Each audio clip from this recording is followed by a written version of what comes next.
সবসময় চেয়েছিলাম লাকসামে এমন একটা প্রতিষ্ঠান আসুক যেখানে আমার বাচ্চাকে দিয়ে আর আমাদের কোনো টেনশনই থাকবে না। আলহামদুলিল্লাহ আলহেরা কিডস হেভেন আমাদের ওই স্বপ্নটা পূরণ করেছে। আলহেরা কিডস হেভেন লাকসাম শাখার কৃতি শিক্ষার্থীদের পুরস্কার বিতরণী অনুষ্ঠান আলহেরা গ্লোবাল এডুকেশন ফাউন্ডেশন কর্তৃক পরিচালিত আলহেরা কিডস হেভেনের আয়োজনে শনিবার সকাল ৯টায় আলহেরা কিডস হেভেন লাকসাম শাখার কৃতি শিক্ষার্থীদের পুরস্কার বিতরণী অনুষ্ঠান অনুষ্ঠিত হয়েছে। আলহেরা গ্লোবাল এডুকেশন ফাউন্ডেশনের প্রধান উপদেষ্টা মাওলানা রশিদ আহমদ মজুমদারের সভাপতিত্বে প্রধান অতিথি হিসাবে উপস্থিত ছিলেন তামিরুল মিল্লাত কামিল মাদ্রাসার সাবেক আরবি প্রভাষক, আলহেরা কিডস হেভেন প্রতিষ্ঠাতা পরিচালক ও প্রিন্সিপাল জামিয়াতুল হেরা আল ইসলামিয়ার মোহতামিম মাওলানা জাফর আহমদ মজুমদার। আলহেরা শিক্ষা পরিবারের বিশাল পরিবার, প্রায় ৩৫০ শিক্ষক শিক্ষিকা কাজ করছি। আল্লাহ রাব্বুল যেন আমাদের প্রত্যেককে দয়া করে। সম্মানিত অভিভাবক অভিভাবকবৃন্দ, যে আপনাদের কলেজের টুকরা সন্তানগুলো আমাদের কাছে একটা তামান্না নিয়ে, একটা আকাঙ্ক্ষা নিয়ে, একটা বিশ্বাস নিয়ে আপনারা আপনাদের কলেজের টুকরাগুলো আমানত হিসেবে রেখেছেন। আমরা যেন মহান রব্বে করিমের কাছে আমানতের খেয়ানতকারী না হয়ে যায়। আমরা যেন আপনাদের যে আশা, আপনাদের যে আকাঙ্ক্ষা, সেটা যেন আমরা প্রতিফলন ঘটাতে পারি, সেই জন্য আপনাদের কাছে আমরা দোয়া চাচ্ছি। এছাড়া উপস্থিত ছিলেন নাঙ্গলকোট আফসারুল উলুম কামিল মাদ্রাসার সাবেক অধ্যক্ষ এএমএম আব্দুল কাদের, সিলানি ইসলামিয়া আলিম মাদ্রাসার অধ্যক্ষ মাওলানা আবুল ফজর মোহাম্মদ মুজ্জাম্মিল। এছাড়া উপস্থিত ছিলেন শাহপুর ইসলামিয়া ফাজিল ডিগ্রি মাদ্রাসার অধ্যক্ষ মাওলানা বিল্লাল হোসেন মালিকি।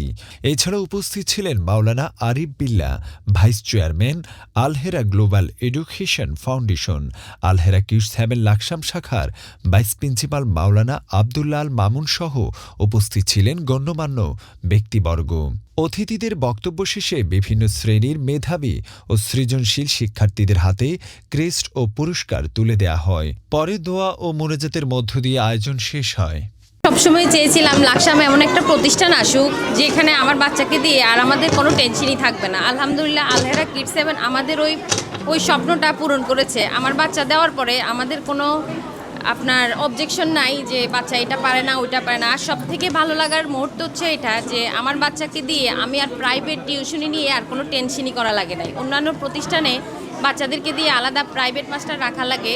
তো এই ব্যাপারটা আমাদের হুজুরদের সব থেকে বেশি পছন্দ যে আমার বাচ্চাদেরকে দিয়ে আমি আর কোনো টেনশনই করা লাগে না। আলহামদুলিল্লাহ আরবিতে তারা যেমন ভালো, তেমন অঙ্ক ইংরেজি পাশাপাশি সব কিছু দিয়ে আমার বাচ্চা এগিয়ে আছে। জানুয়ারি থেকে এখন পর্যন্ত আমার বাচ্চা নিয়ে মানে হুজুরদের কোনো কমপ্লেন নাই। আর হুজুরদের যে বাচ্চাদের প্রতি যে কেয়ারিংটা, এটাই সব থেকে বেশি ভালো লাগে এই মাদ্রাসার। মানে এই মাদ্রাসার এটাই একটু স্পেশাল, এটাই আমার কাছে ভালো লাগে। আর বাচ্চারা বাসায় থাকতে চায় না, শুধু মাদ্রাসায় আসতে চায়, এটাই আমাদের গার্ডিয়ানদের সব থেকে বড় পাওয়া, আর কিছুই না। আলহেরা কিডস হেভেনের লাকসাম আলহেরা কিডস হেভেন একটি গুণগত এবং আধুনিক শিক্ষা ব্যবস্থা, আমরা যেটা বলি বিজ্ঞানসম্মত, এই শিক্ষা ব্যবস্থাটা আলহেরা কিডস হেভেনের মধ্যে আমরা পেয়েছি। আসলে আলহেরা কিডস হেভেন আমি লাকসামে আমি ইসবি ব্যাংকের ম্যানেজার হিসেবে আছি। আমি যখন আমার পোস্টিং হয়, আমার ফ্যামিলি আসলে আমি তো প্রথম অবস্থা আনতে পারি নাই। পরবর্তীতে আমি যখন শিক্ষা প্রতিষ্ঠান খুঁজলাম, আমার বাচ্চাকে আমি একটা ভালো মাদ্রাসা শিক্ষা ব্যবস্থার মধ্যে তাকে শিক্ষিত করতে চাই দিনী রাস্তায়। তো ওই ক্ষেত্রে আমি প্রথম অবস্থায় আমার সাথে এই ফারুক ভাই ছিলেন, উনিশও আমরা বিভিন্ন জায়গায় মাদ্রাসা খুঁজি, কোথাও আমরা আসলে ভালো গুণগত মানে শিক্ষা প্রতিষ্ঠান পাইনি। পরবর্তীতে একটা সময় গত বছরের নভেম্বর নাগাদ এই প্রতিষ্ঠানটা এখানে যাত্রা শুরু করে। তখন আমরা এখানে আসি, এসে দেখলাম তার পরিবেশ, তার শিক্ষকের যে একটা শিক্ষা দেওয়ার সবচেয়ে বড় বিষয় হচ্ছে শিক্ষকের একটা ভালো কোয়ালিটি থাকতে হয়। আপনি স্টুডেন্টকে কী শিখাবেন, সেই ক্ষেত্রে আবার শিক্ষকের যে টিচার থাকবে এটা সেই টিচারের একটা ভালো গুণাগুণ থাকতে হয়, যেটা আমরা অ্যাকচুয়ালি এখানে এসে পেয়েছি। অন্য জায়গায় আমি লাকসামে খুঁজেছি বা কুমিল্লা, আমার বাড়ি কুমিল্লা শহরে, আমরা সেখানেও খুঁজেছি, কিন্তু এরকম শিক্ষা ব্যবস্থা যেটা গুণগত শিক্ষা মান, সেটা আমরা এখানে পেয়েছি, যার কারণে আমার এই সন্তানকে এখানে ভর্তি করানো হয়েছে। 7টি শাখার মধ্যে একটি শাখা লাকসাম হওয়ায় এই অঞ্চলের মানুষ আধুনিক শিক্ষায় ধর্মীয় শিক্ষিত হতে পারতেছে, এটা আমাদের জন্য একটা বড় প্রাপ্তি। এই অঞ্চলের মানুষ অনেক মাদ্রাসায় পড়াশোনা করে ভালো পরিবেশের অভাবে তারা ভালো শিক্ষা পাচ্ছিল না।